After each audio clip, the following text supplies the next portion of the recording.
Parole en l'air, parole par terre. La parole s'est faite chair, mais les hommes l'ont vite récupérée pour en faire autre chose. Elle marchait à côté de nous, parfois devant nous, souvent derrière nous, parce que nous allions trop vite. Nous avons enfermé la parole dans des liturgies, des rituels. Nous voulions l'embellir pour la rendre présentable. Une parole qui marche au pas des humains, ce n'est pas ce qu'il y a de plus séduisant. Il a fallu y remédier. Nous l'avons donc affublée d'une chair bien haut placée. Nous pensions qu'elle ne pouvait pas se faire entendre correctement. Plus tard, nous l'avons mise en écriture.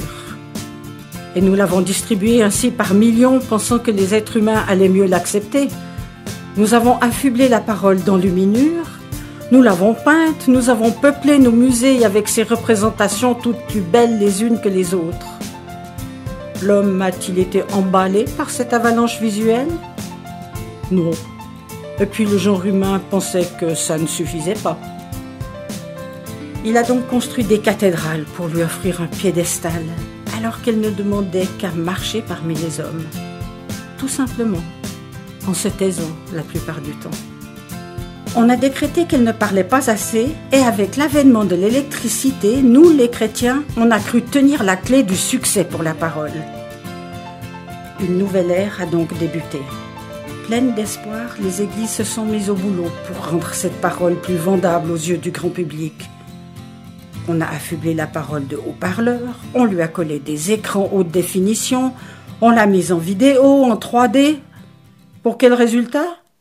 Nos églises se vident. Nos artistes, musiciens, vidéastes, dessinateurs, théâtreux de tout poil nous sermonnent parce qu'à leur avis, on n'en fait pas assez.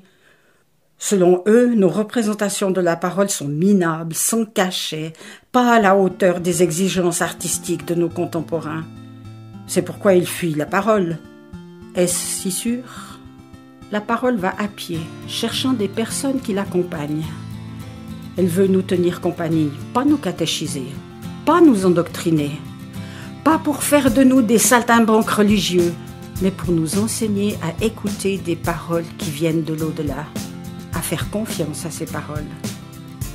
Qu'il est difficile de marcher à côté d'un inconnu pour le plus grand nombre, alors qu'on souhaiterait pouvoir se montrer en compagnie d'une vraie star universelle. La parole ne se révèle que lorsqu'elle parle. C'est là qu'on se rend compte qu'elle est différente, qu'elle vient de loin. Paradoxalement, cette parole ne se révèle que lorsqu'on marche à côté d'elle.